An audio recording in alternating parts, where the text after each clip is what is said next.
Good morning. Welcome to Hometown Heroes.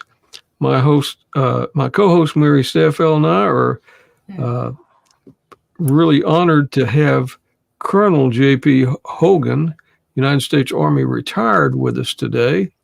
He spent quite a long time in the military, and he's been retired for quite a long time, but he's been very active in a lot of things. And I met JP the other day. We went on a little flight on a C-130 with a 131st Airlift Wing. So, JP, welcome. Well, thanks, Rick. I appreciate being here with you and Mary today and your audience. Well, thank you for being here. And you are from Michigan, is that correct? Yeah, I was born outside of Detroit, actually in Detroit, in an old now defunct hospital right along the Detroit River. And I grew up on the east side of Detroit, and then ultimately moved out to Ann Arbor, where I finished high school and went to Eastern Michigan University. So for those of you who are Michiganders, I enjoy all of the sports team diseases. I'm a Detroit Tiger fan. I'm a long-suffering Detroit Lion fan, and we're having a good year this year. The Red Wings, the Pistons, Spartans, and the Wolverines. Okay. So Mary and I have a good friend, and you may know him. I'm sure your paths have crossed with Don Graves, United States Marine, Iwo Jima survivor. Yeah. And he's from Michigan. He's from Detroit. So Detroit area. So. Yeah. He could tell a few stories about Detroit. So you grew up there and you went in the ROTC? Is that how you became? I was at Eastern Michigan University, and I was there from 66 until 70. So it's the height of the Vietnam War. And I wanted to get my degree completed before I got drafted. So I became a member of the ROTC organization. And then I kind of enjoyed that. So I picked up a scholarship for the last 2 years I was there. And then the draft lottery came out after I was signed on for the duration at ROTC, and my number was like 338. So I would have never been drafted. So at any rate, I then went on active duty, and I thought I was going to be on active duty for 18 months and then come back to Michigan and maybe join the Michigan Army National Guard and go to law school. That was my plan. But I discovered that I really, really enjoyed being in the Army. My first assignment was out at Fort Lewis, Washington. And I was there for not too awfully long. And then I went to flight school. And then I was graduating from flight school right at the end of the Vietnam War. So I spent a cup of coffee in Southeast Asia. I got there in time for the 101st to deploy back to Fort Campbell, Kentucky. So I had no tour over there. I like to say I had a cup of coffee on the peninsula. What were you flying? At that time, I was just a scout pilot. Okay. OH-58s. And then when I got back to Campbell, I got a transition into the Cobra. So I was at Campbell for 4 years or so, flying Cobras and OH-58s and Alpha Troop, 2nd and 17th Cav, which was a full-blown air cavalry troop, commanded by a guy by the name of Gary Luck, who grew up to be a 4-star. An interesting man. I met him, served with him for a couple of years while he was commanding the squadron, and then met him several times over the course of the next 25 years. And Rick, every time he saw me, he would ask how my wife, Arnita, and my 2 kids, Brad and Heather, were doing by name. My goodness. The guy he was one of those people who had an absolute photographic memory. So I was at Campbell flying for a while, and then went off. I was an armor officer by trade, which means I was into tanks and the like. I went back to up to Fort Knox, where I went through what they call the advanced course or the captain's course, and then to Europe. And I spent 4 years in Europe, commanding 2 different tank companies in an organization, and then went back to the U.S., to Fort Rucker, Alabama again, to teach people to be scout helicopter pilots. And then about that time, the aviation branch was formed. It used to be that Army Aviators were, there was a few in the armor, there was a few in the infantry, some in the transportation corps, and some in the field artillery world. And there was no branch per se of aviation. Well, they formed the aviation branch, and I was with an organization called the Worldwide Standards at Fort Rucker, and they all celebrated, and I flatly told them that the Army had raised me to be a cavalry squadron commander, and that I had no intention of leaving the Armor Corps. So they thanked me for my service and sent me back to Europe. So, as an armor officer who happened to be rated, I went back into the 8th Infantry Division again, and spent another 4 years as a tank battalion executive officer and operations officer, and then the brigade operations officer and executive officer. And for a time, I was the acting brigade commander of the 8th Infantry Division's 3rd Brigade. You spent a lot of time out in the field there, didn't you? Yes, I did. Unlike most combat arms officers, I never served above the brigade level in a staff or unit position. I was a boots on the ground or seat in the cockpit guy my whole life. And as I was coming out of Europe, I was selected to command that cavalry squadron that I told the aviation branch that I was going to do, and I didn't have any time to stay with them. So I went to Fort Polk, Louisiana, and I was commander of the 3rd Squadron of the 1st Cavalry Regiment, which was the eyes and ears of the 5th Infantry Division, the Red Devils. An interesting story. So I was the Red Devil Cavalry, or the Devil's Cavalry, and in the units, or in the division, we had big placards that we showed on the sides of our vehicles that defined who the unit and what that vehicle was really all about. So, in the name of the construct that we had, the cavalry squadron was the number 6. So I had a great big 6. And then the headquarters of the squadron was also a 6. And the commander of the squadron was also a 6. So here's the Devil's Cavalry running around on the battlefield with the Antichrist painted on the side of his vehicles. My squadron priest, the chaplain, would never come near the squadron headquarters in the field. He says the Devil's Cab should not be with a 666 in front of God and everybody. So, but an interesting experience in my life that ultimately transitioned into a lot of what I do now was in 1989, 1990 during Desert Storm is when I was commanding this squadron, and when we started to ramp up for war against Saddam, the National Command Authority mobilized 3 National Guard brigades, one in Mississippi, one in Louisiana, and one in Georgia. And those units joined an active duty division, active component division, and then the 5th Infantry Division absorbed the 256th Louisiana Infantry Brigade. And inside that brigade was a troop of cavalry. So that troop, about 100 guys, joined my squadron. So my job was to mobilize these guys, bring them into the active army, modernize them, put them in the new equipment that we were using, which was a lot more modern than what they had been, then train them and get them ready to go to war, and then take them to war. Saddam quit before we actually deployed. So I took we demobbed the troop and took them back to the parishes of Louisiana. And I stood on flatbed trucks all over Louisiana speaking to the friends and family and communities that where these young men had come from. And they were all guys in those days. And I was struck by 2 things in that 160-day experience. One was how easy it actually was for me to mobilize and integrate these guys into the squadron.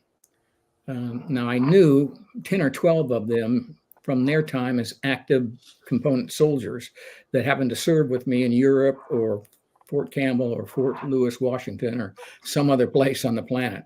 So that kind of helped from a perspective of communicating.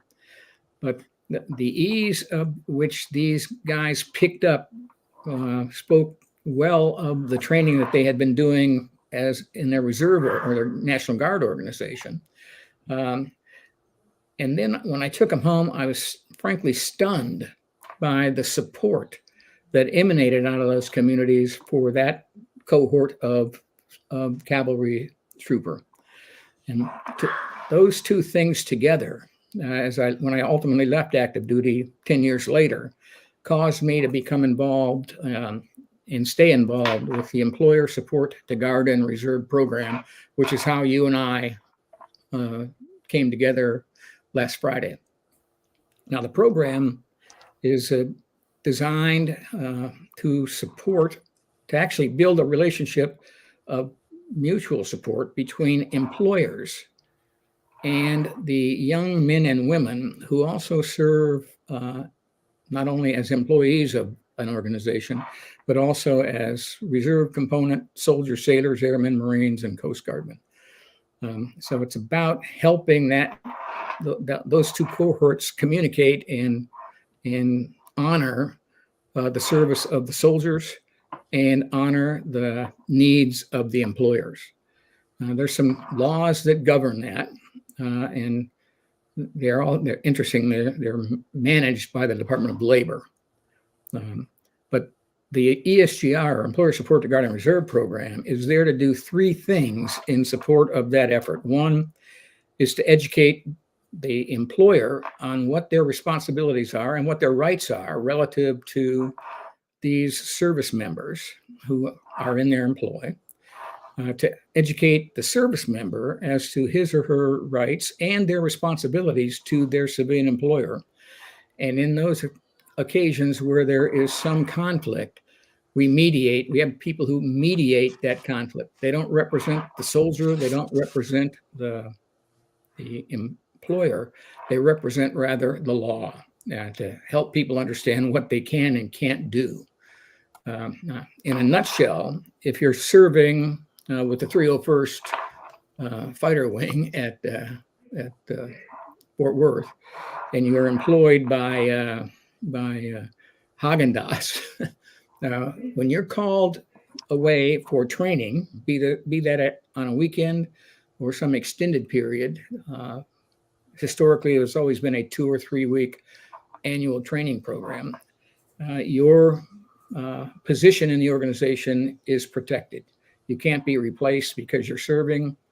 And then as time has passed since 9/11, quite frankly, where the demand on the reserve component is a lot more than weekends a month and 2 or 3 weeks a year, but rather we have Reserve and National Guard soldiers, sailors, airmen, and Marines deployed everywhere all the time.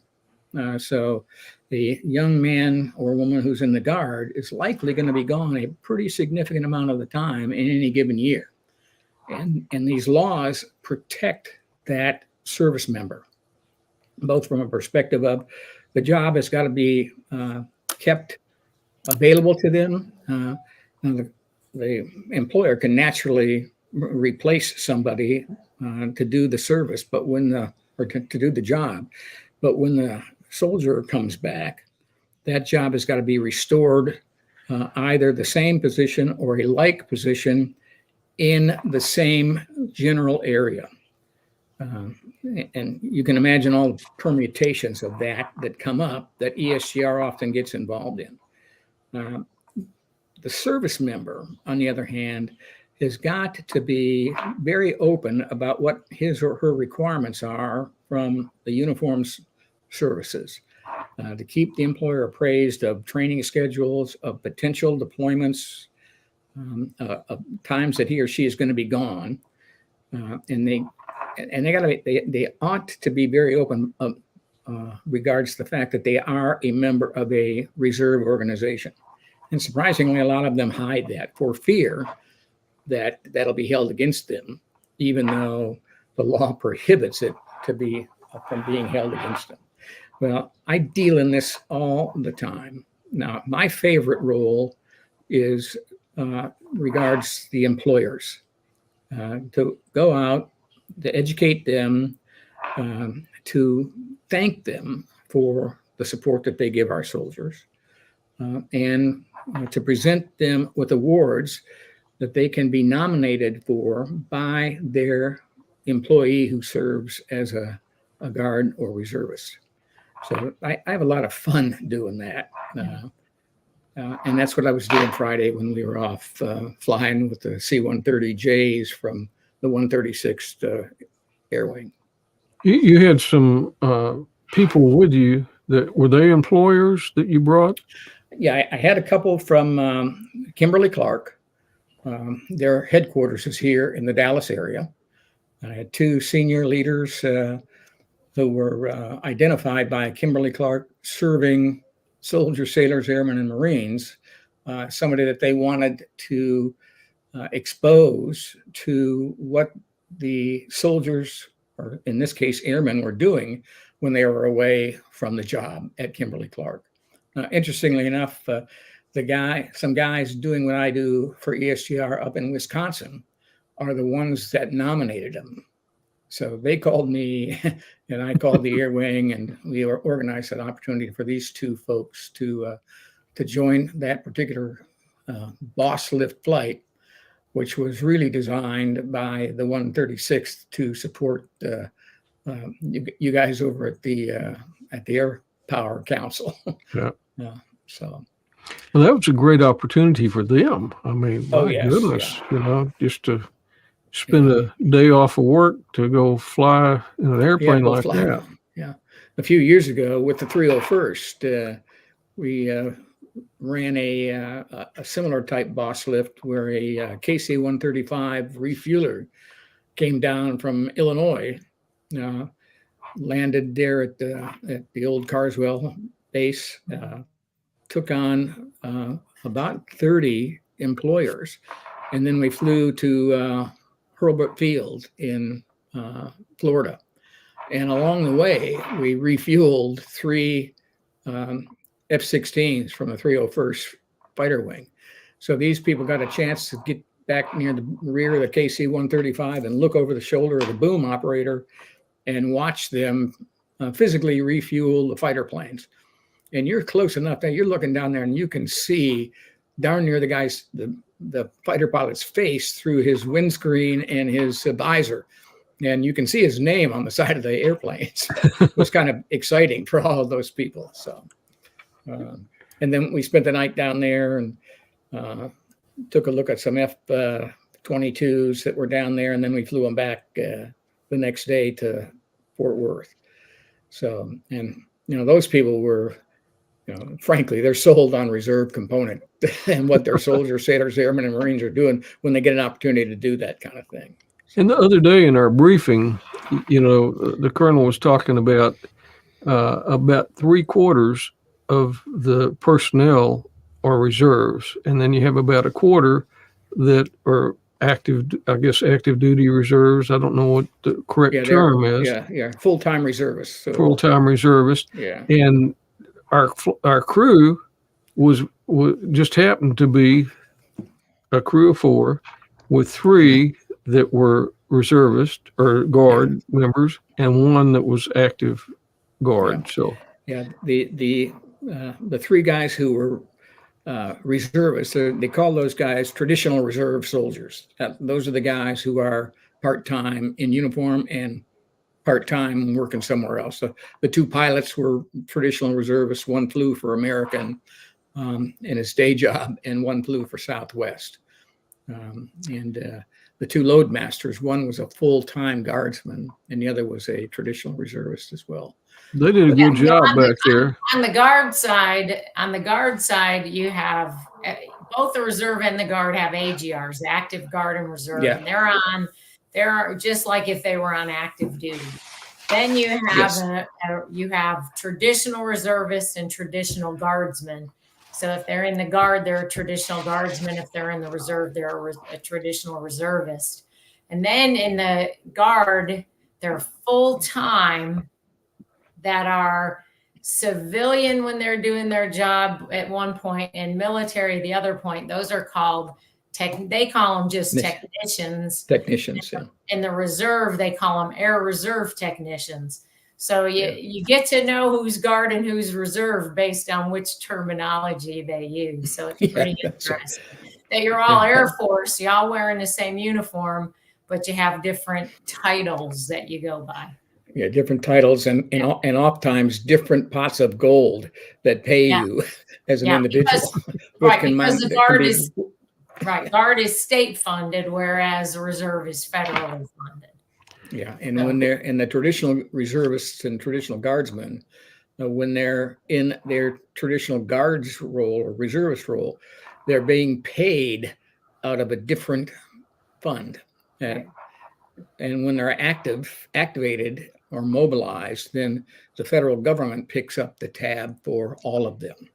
So, which actually leads to why we have such a big reserve and guard component in this country from a physical point of view. I mean, as I was telling the crowd Friday, of the 330 million people in this country, plus or minus a few, only 2.1 million are actually in uniform as part of the armed forces. And of that number, 800,000 of them are in the reserve category, either traditional reservists or guardsmen. So that's almost 40% of the total force is, in fact, loosely stated, part-time because of the financial requirements. Now, it used to be, before Desert Storm, there was it was all one family, but we were distant cousins then. And the nation learned a valuable lesson in the mobilization of those 3 brigades that I talked about earlier. And the lesson was that actually we really needed that manpower in times of emergency. And when we brought that first group on, we struggled mightily to get them as full up units ready. So there was a big debate on what we needed to do to elevate the readiness of reserve organizations. And then 9/11 came along, and we had to bring a lot of them on board, many of them with skill sets that are not prevalent. They're low density military occupational specialties. And the National Command Authority, as they were reordering our forces after Desert Storm, put a lot of those low density, high cost assets into the reserve structure.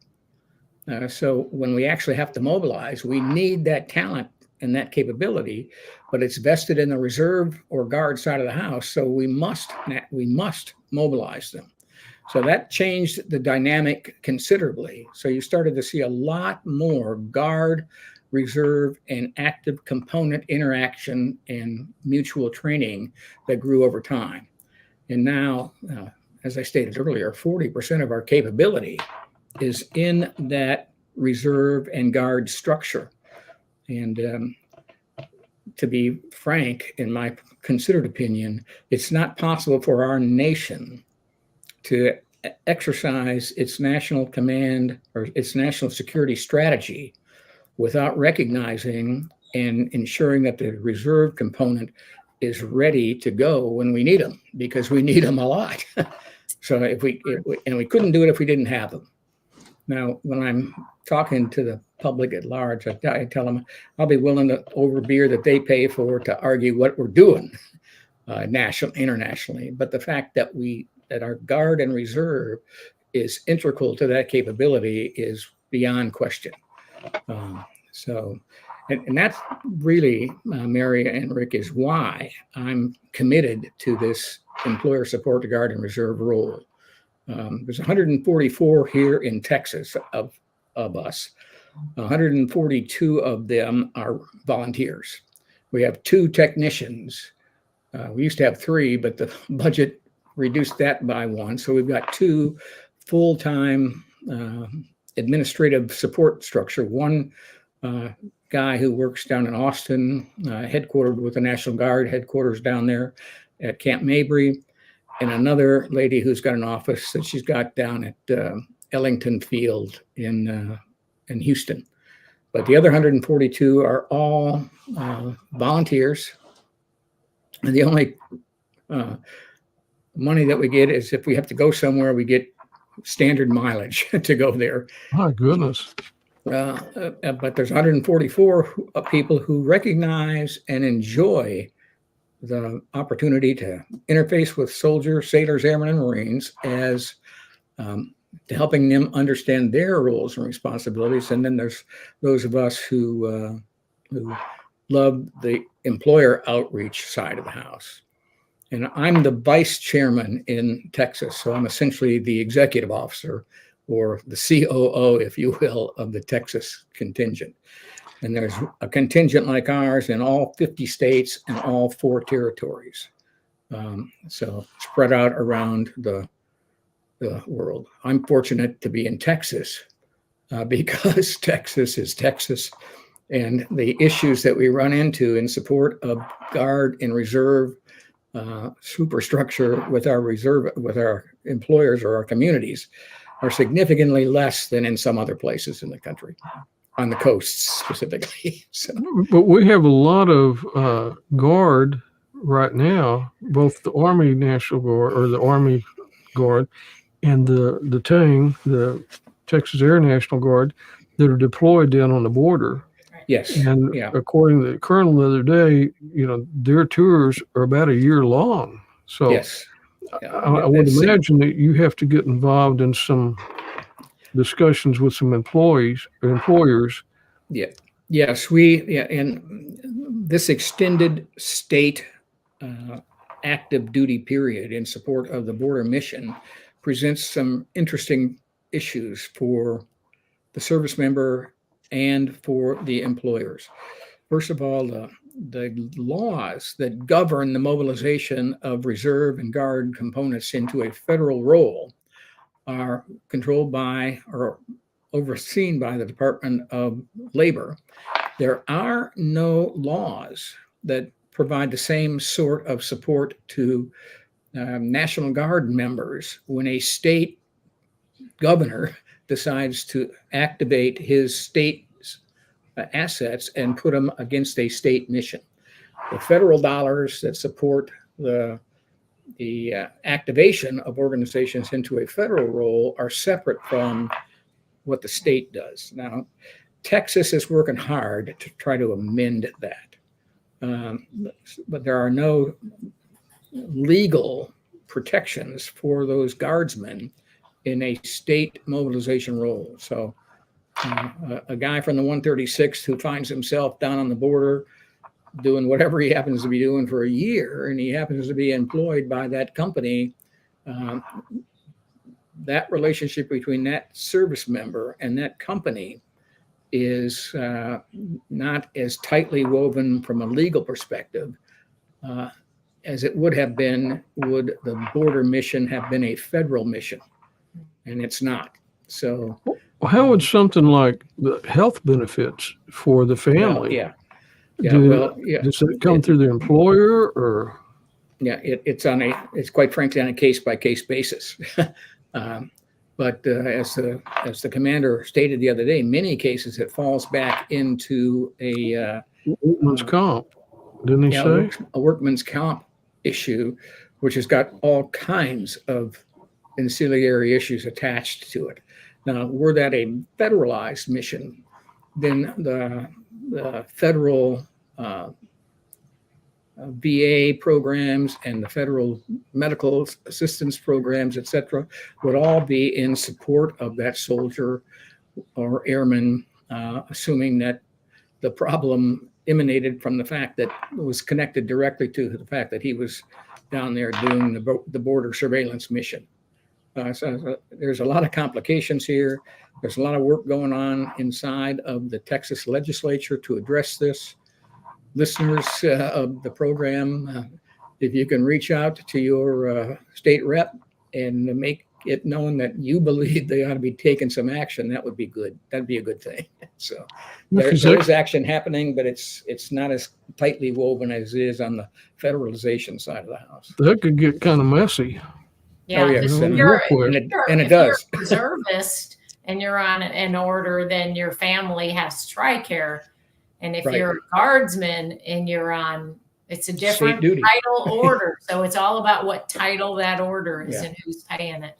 And that's where their families are running into problems. And if the guardsmen happen to be civil service, or they happen to be federal employees, then that complicates their time in the federal workforce. The guards have it. The guard program has got to be fixed. To your point, it's really, really important that they figure out a way to make those folks whole, like the reservists are, because reserves are always federal. Yeah. So, yeah. There's no state active duty for an Army reservist. So. Right. So, Mary, whenever you had people deployed, did you have to have some interface between the employer and the reserve member? So did you have to get involved in that? Because of the being federal, we had far fewer issues. The vast majority of our folks worked for large enough companies that they had all the protections, unless, again, they were one of those folks that was constantly deployed. Now, we did occasionally have issues with some of the smaller employers that we had to say, hey, I just need to have, as a first sergeant, I had to sometimes talk to a member about how do we help your employer understand. And sometimes it was me talking to the employer. They understood, no, the person is not full of crap. They are really going on orders. And this is, they don't have a choice, because they always felt like they had a choice. And sometimes we do have a choice whether or not to go on orders. But for a lot of the guys, they didn't. And so, again, there's a little bit of a difference. Were you a volunteer? Were you mobilized? All this other craziness gets involved. But very seldom on the reserve side did we have as many issues as they had on the guard side. But you did have them. And, it's not hard to pick up the phone and call a company or call a supervisor and say, let me help you work through whatever the issues are. And then there were times that people just said, I lost my job and I don't think there's anything I can do about it, and I'll just look for another one. It wasn't that big of a deal. But there are cases. It's just not as much as it's a guard. Yeah. And that's always a big deal. It may not be for that particular airman or soldier, but the issue is the big deal, which is where the ESGR world needs to get engaged. And Mary, you mentioned something very critical about the whole thing, and that is educating the companies. And it's the smaller companies who just don't, there's no reason for them to even think about how they play in national security. So when ESGR gets the opportunity to go see these guys and gals, these leaders, that becomes an eye-opening event for them. And it's an opportunity for us to change the perspective of that rather large contingent of America who are small business owners who may have one or two serving service members in the midst of their operation.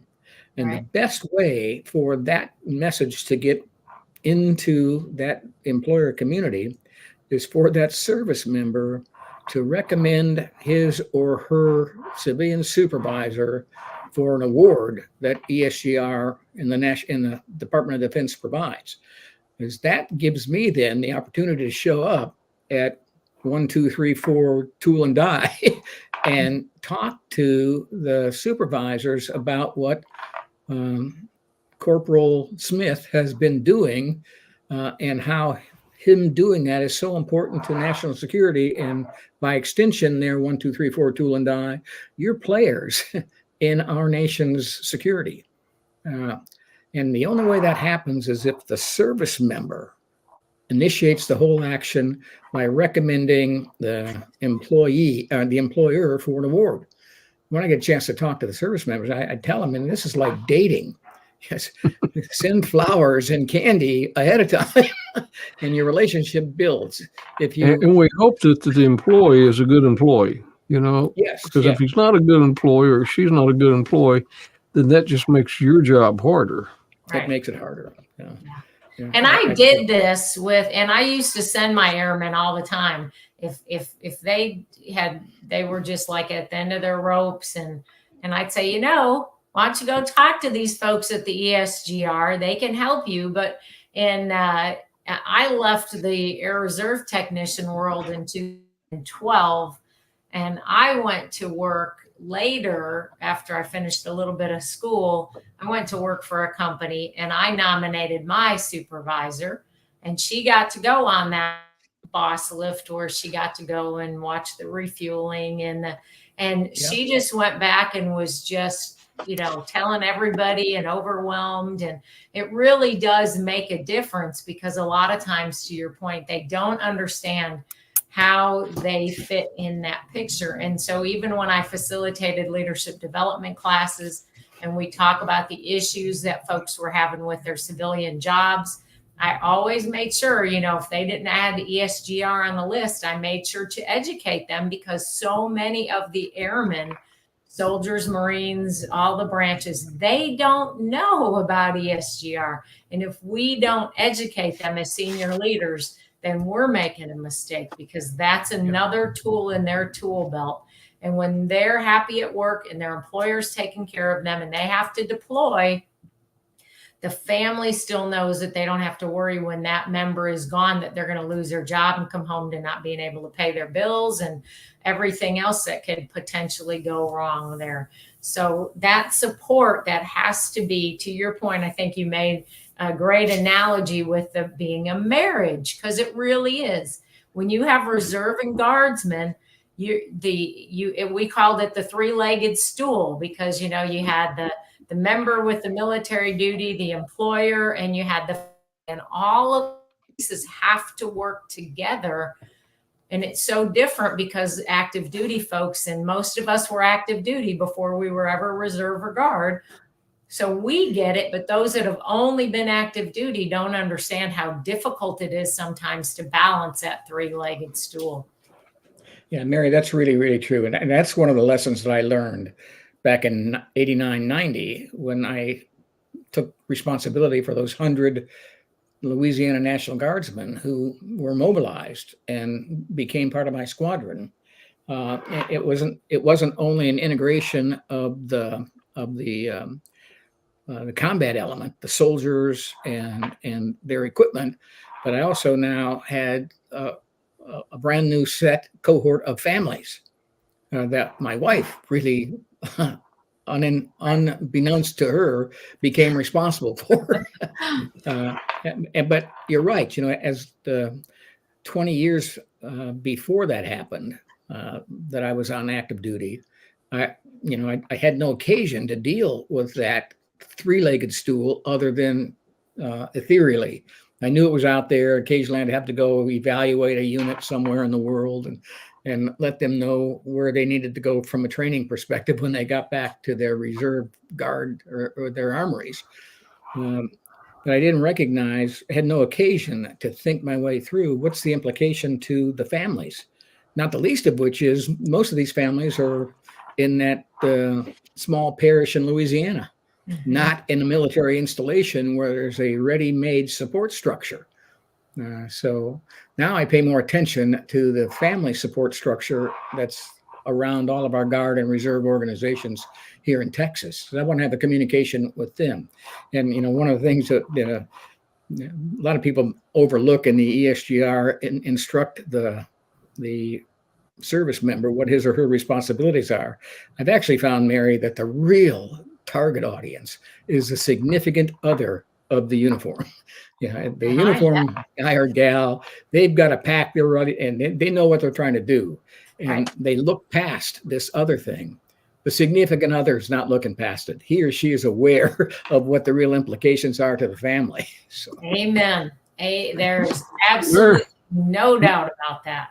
Mary and her husband both know that from Yeah, him being deployed and you being deployed. Yeah, and your point to the support. Now, when you look at like us for the 305 and the 136 and the Army Guard units out here and everything else, the Army Reserve, this community is incredibly supportive because there once upon a time was an active duty base here.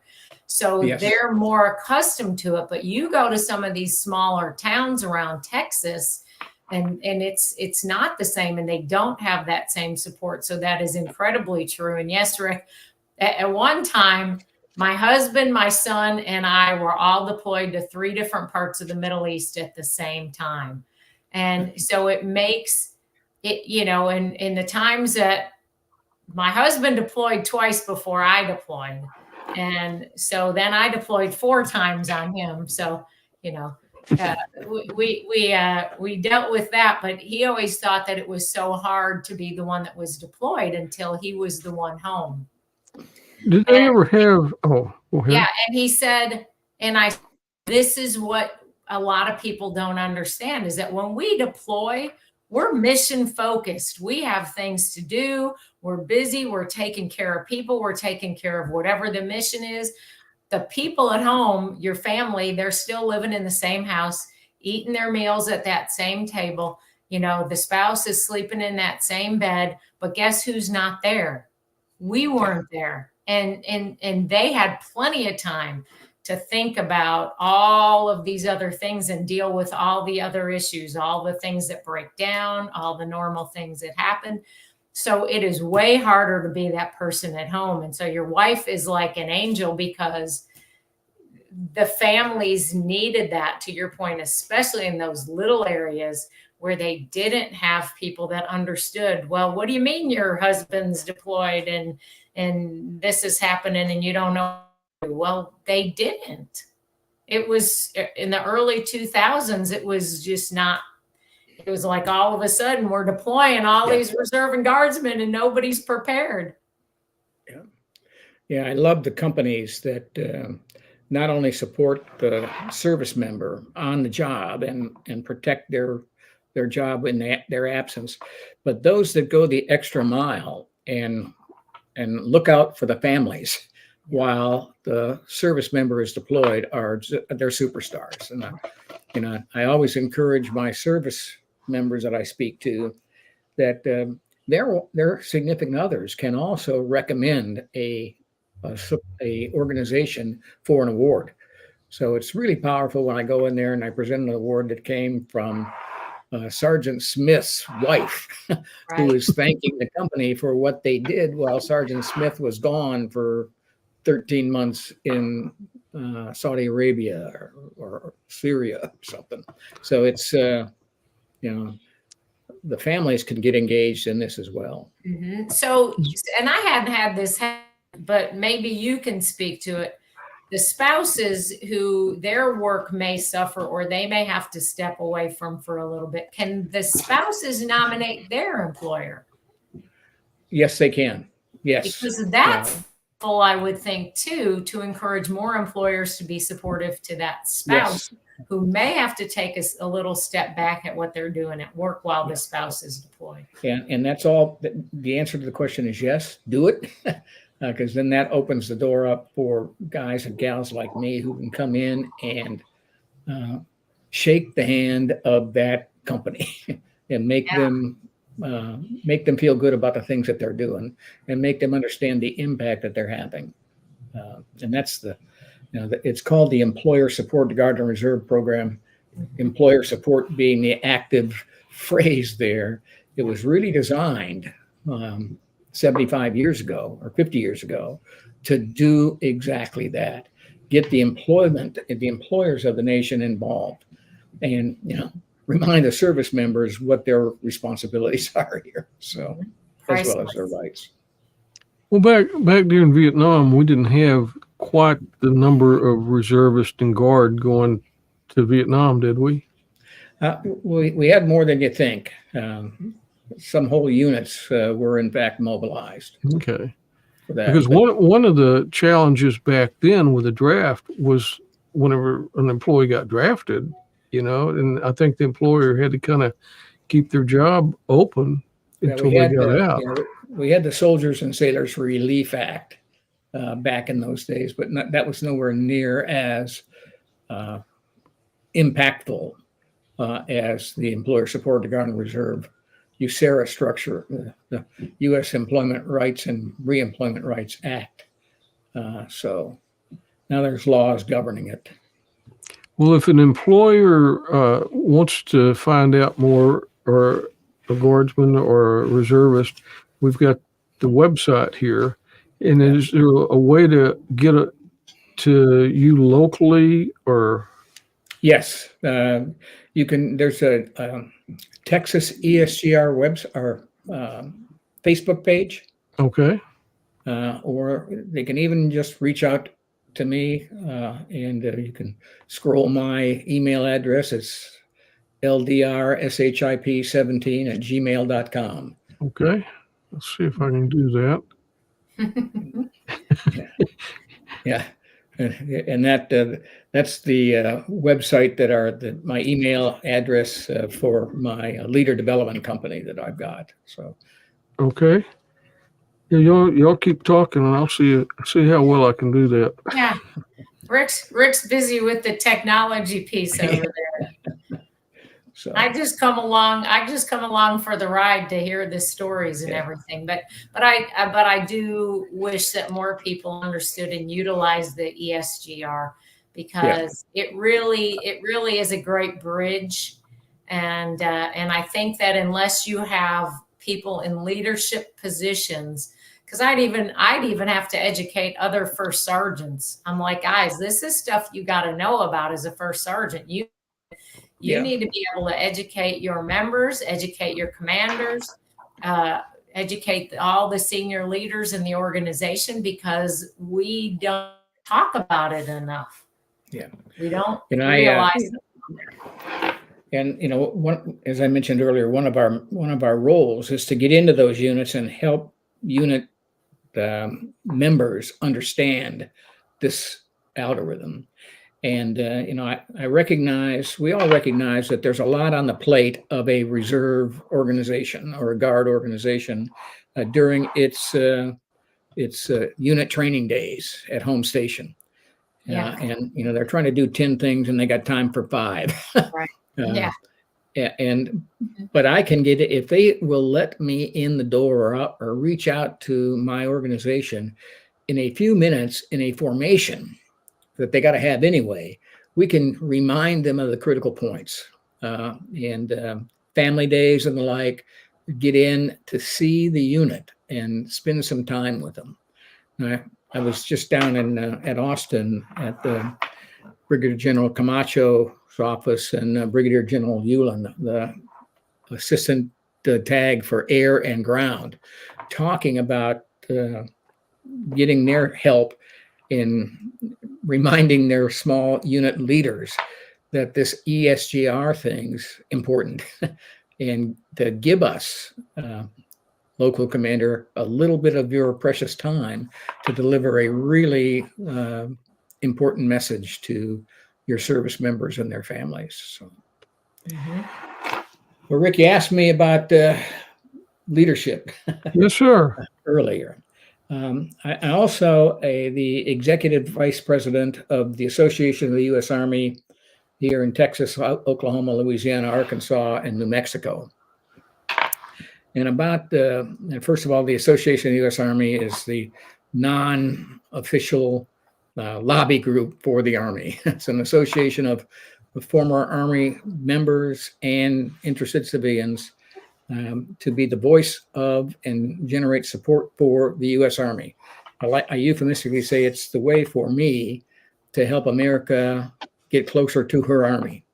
And globally, there's 1 million members in this organization, much bigger than the other sister organizations of like model. And we're organized in chapters. In the North Texas Audie Murphy chapter, was recently designated as the #1 chapter in the world in terms of its impact based on the size of our chapter. One of the things that we got into a dozen years ago was leader development. And the reason we got there was a couple of us sat down and said, okay, how can we, Soldiers for Life, impact our communities? And we thought, well, let's go at the business of talking leadership to those who are interested in it. And that morphed into a program that we titled Passing the Torch, referring to coaching, teaching, and mentoring future Army leaders. And we focused on ROTC programs at the college level in North Texas. And we started doing on-campus work and taking cadets to critical historical events, military mostly, Vicksburg, the Battle of New Orleans, the Texas Revolution, to use history as a vehicle to talk about what leaders did, why they did it, and how they influenced their subordinates. So it wasn't history for history's sake. It was history as an anchor to the leadership lesson. And that grew to the point where I'm now. I've got ROTC organizations as far to the east as Mississippi State, as far to the west as UTEP, and from Texas Tech to LSU. So 26 in all that we have been taking places now for the last 12 years, to include trips we've taken to Normandy, France, and to Incheon, Korea, where we raise money and then take some cadets for trips to these places to stand where leaders stood and talk about what leadership really is. And it's 2017, I commercialized that. So I've got some commercial companies as well.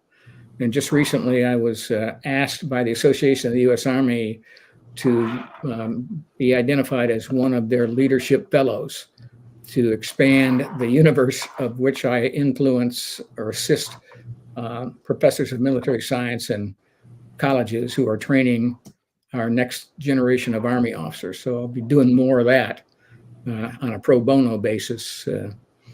Since AUSA says, well, you know, I know the Air Force pays me to do this for their ROTC guys. The Army, the AUSA tells me, well, you're a soldier for life. Keep up the good work. We're proud of you. But you did found, you're the co-founder of How to Lead. Yeah, correct? How to Lead is the commercialization of that Passing the Torch program. Okay. So, you know, the Passing the Torch program is a part of a 501c3. How to Lead is an LCC. So that's a commercial entity, in no way, shape, or form connected to the 501c3. That's just me and a couple of guys that do this for companies. And principally, I aim at mid-sized companies and below, successful ones that are looking for leadership development opportunities. They don't have gatekeepers, so I get to talk to people who make decisions and write checks. That's my because target. The military grows great leaders. Yes. And, you know, there's so many facets to leadership that you learn in the military, whether you're enlisted or whether you're an officer.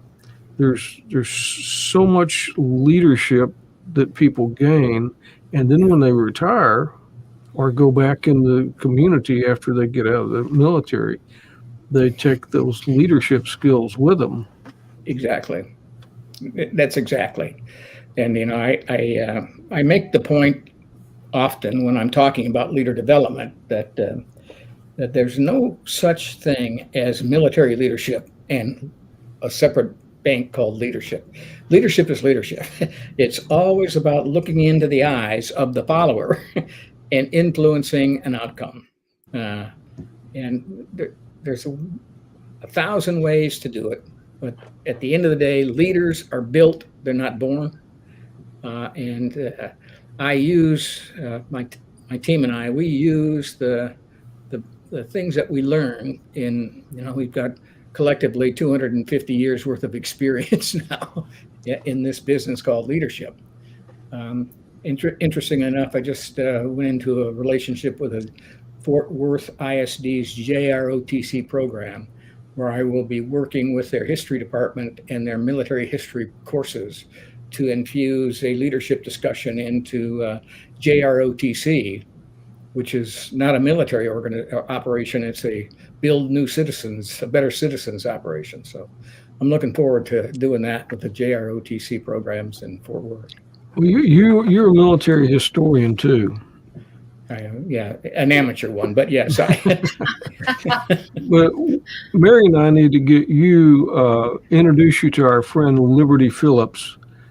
She's a young woman that has a nonprofit called Bridge to History, and she takes children 8 to 12 years old. She takes groups of about 6 of them to London, and then because they're studying World War II and D-Day specifically, they go into Churchill's War Room, study there, and then they go to Normandy, and they go to all the beaches and the cemeteries. And she just came back about a week ago from taking a group over there. But I think that I think you all would I'd love to talk to her. Because and when they come back, they have to go teach. So they don't just get to go do this. They have to. These children are ambassadors. Right.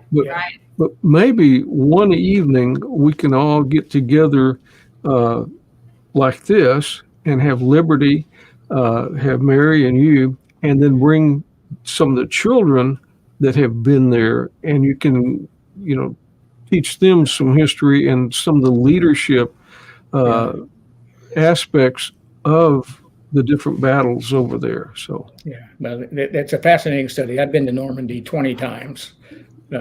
Both as an active component soldier living in Europe, and now as both passing the torch and how to lead, coach, teach, mentor, and facilitator. So, our friends at NASJRB, I'm not too far from there, but you could probably hear.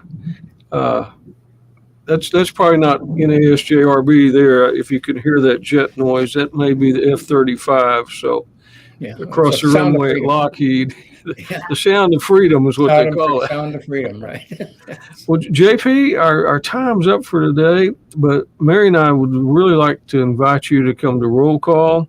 We have a monthly luncheon, have about 500 veterans and supporters come every month. I think next month in November, we're going to have a Medal of Honor recipient. We are. Bob Patterson's going to be there, but we'd love to have you come and maybe even be a future speaker. So, well, I appreciate that, and I'd look forward to doing that. And we just appreciate all the work you do to watch out for our guardsmen and our reservists, and what you do in all the aspects of your life. You just keep pouring back and give, back to the world. So staying in the fight. Our next luncheon is the 17th, and that link will open tomorrow to RSVP. So roll that org. I'll send you a link there too, so you can find out more about that organization, because that's a good organization. I've got your contact information going along the bottom. So if anybody has some concerns or just wants to talk, they can email you. And I'm glad we ran into each other the other day. You and I both. You probably noticed on the airplane that I was sitting closer to the parachutes than anybody, because there wasn't enough parachutes to go around. Fortunately, we didn't have to fight over parachutes. That's right. Yeah. They're good landing too. At the guard at what they. Yeah, the Air Force guys made a good landing too. They did. Not like a Navy landing, which is you grab hold of the flight deck as fast as you can and dissipate energy with your landing gear. Well, thank you very much for being our guest, and we look forward to doing some other shows with you and learning some history. I know that you've taught a lot of different aspects of different battles, so I'd love to do that. Well, thank you very much, and great talking to you, Rick and Mary. Okay. Thank you, sir. And Thanks, we'll Doug. see you soon. Okay. Absolutely. Thank you. Thank you so much. That was good, Mary. That was a good overview of, what support there is out there, not just for the guardsmen and the reservists, but for the employer, so they can have, some help wading through things whenever they have an employee out there. Right. Very important program for sure. Yeah. Well, we had roll call the other day. How was that? Was that good? I was flying around, so I wasn't there. I know, and we did the promotion ceremony for one of our own roll call members who has been incredibly helpful with the roll call, Jessica Gross, and her father happens to be a board member, Steve. The members, anytime we do something that is a military program that they haven't been through in a long time or ever, so very few hands went up when I said, how many of y'all have ever been to a ceremony for an officer? And very few hands went up. So it was pretty cool. The response I got from the folks as they got to witness her doing her promotion ceremony, Don Graves and Stephen Cady, Command Sergeant Major. He's just godfather. Her dad and her mom were all Army before they were Air Force. So there's a relationship there on the side. So she was pinned by him and That's by cool. Don Graves. And then General, of course, we had Brigadier General Mitchell Hansen there, and he administered her. He was the person conducting the ceremony, and he administered her oath because officers do that when they have a promotion. So they oath that they take. So it was really neat for the membership to be able to witness that. And then, of course, we had our speaker, Bob Whiteside, who Vietnam veteran. And like you said, this one coming up is a week earlier than usual. It's the third Friday because, of course, we don't want to be worrying about Black Friday or whatever the heck we call it now after Thanksgiving. But the Friday after Thanksgiving is not a day that we want to be dealing with people on the road and everything else. So we moved the luncheon up in November and December just to accommodate holidays and what's going on at the church and everything else. So this one will open. The link will open sometime tomorrow. I'm not going to guarantee it's going to be first thing in the morning. It depends on the timing of the folks that we have working on it, at what time they can get it. But it'll be active tomorrow morning. Go to the website. Members should receive an email, and they'll just have to click on that link. But this is also where a lot of folks come to the luncheon and they go, but I don't have a name tag and I joined, or I did do that. No, all you did was RSVP. If you want to be joined, you need to click the join us link at the bottom of the page also. So that will give us your service information so that we can make sure that we can put it on your name tag appropriately. But if you just RSVP, you're welcome to come.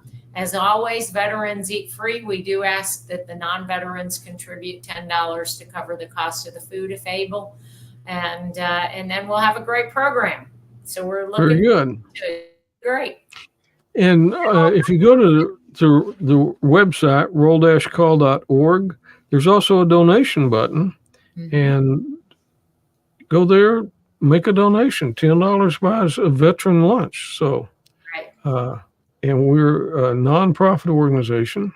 Mm-hmm. So donations are the lifeblood of our organization, like they are all nonprofit organizations. Yep. So this Saturday, the 4th, is a Steel Hope car show. We had the founder of Steel Hope on last week, and they have that car show. and the Field of Flags over in Mineral Wells. And you can go to steelhope.org and find out more about that. On the next day, on Sunday the 4th, is a Sergeant Alex Viola car show. He was killed in action, and his parents have a car show. The proceeds go to special ops, some special ops organizations. And then, of course, we have the Marine Corps birthday, November the 10th. All the Marine Corps guys will be out, and girls, women will be out celebrating. So maybe some of them will show up for the Veterans Day parade on the 11th. I don't know. It just depends on how much they party, you know. They do. You know what? They do take their birthday very serious. I wish that we all did. The Air Force is getting better at it, but we are not anywhere close. If you've never been to a birthday celebration for the Marine Corps, you need to go there, because they always have the cake, and they have the oldest Marine cut the cake and serve the youngest Marine. And then it's just a celebration that is like none other. Yeah, and it's not like a... Don says, somehow I always end up having to be the one to cut the cake. Well, I guess that's because you're the oldest Marine that goes everywhere. That's right. The November the 12th, Sunday, November the 12th, we had the Freedom Mobility Golf Tournament out at Robeson Ranch. That's a really good golf tournament. It's a family golf tournament. They'll have a petting zoo, maybe have some skydivers come in and skydive to open the golf tournament. But you can find out more information at freedommobility.org. The 16th is the Sky Ball. It's also the change of command ceremony at NASJRB. So the Sky Ball is the Air Power Foundation, and that's airpowerfoundation.org. And then we have the Holidays and Heroes. We've got I think is it this Tuesday? The 7th? Next Tuesday. It's the 7th, isn't it? Yeah, it's next Tuesday. Next week, Tuesday. At the Tarrant Area Food Bank, we are going to be packaging the food that we're going to, the Air Power Foundation, the Air Power Council, and Holidays and Heroes have combined to donate about $50,000 or so to the Tarrant Area Food Bank to give about 500 Thanksgiving meals to families at NASJRB, and that's about 100 pounds of food. So it's a big endeavor. We go the 7th to put it all together, and then the 15th is the distribution day. So we need volunteers for that, and you go to holidaysandheroes.org to find out more about that. So a lot of stuff coming up. Yeah, busy time of the year. And I guess that Mr. Graves is always busy as usual. Yeah, he flew out today to go to San Diego, and he's going to be there for several days. He's going to talk to the boots. He's going to attend the boot camp graduation and speak there. He's got all kinds of different things that he's going to be doing while he's there. He'll be back sometime late Saturday. So he's got a busy week ahead of him, and I do not. Yeah, it's just kind of with him. I get a break. Things have kind of slowed down for a lot of us. But he went to boot camp there, didn't he? At He did. MCRD San Diego. So yeah, and he talks a lot about. He wants to find out what's so special about that BX over there that was off limits to him when he went. So that's one of his missions. Yeah, it's going to be great. He was so excited about it. You know, if you've never been there, you know, my dad was there in 1942 or 43, and I got to go there about 6 years ago to see my cousin graduate and stand at the parade field that my daddy had marched in. So, you know, it's just a great place to be, MCRD San Diego.